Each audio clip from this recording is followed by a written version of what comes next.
I want to represent an idea.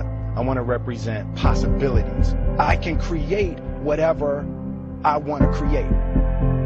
The separation of talent and skill is one of the greatest misunderstood concepts for people who are trying to excel, who have dreams, that want to do things. Talent you have naturally. Skill is only developed by hours and hours and hours of beating on your craft. No matter how talented you are, your talent is going to fail you if you're not skilled. Because it's not about where you come from.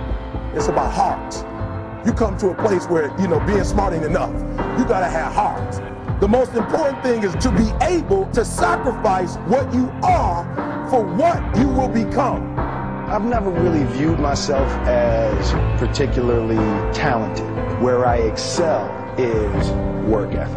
While the other guy's sleeping, I'm working. While the other guy's eating, I'm working.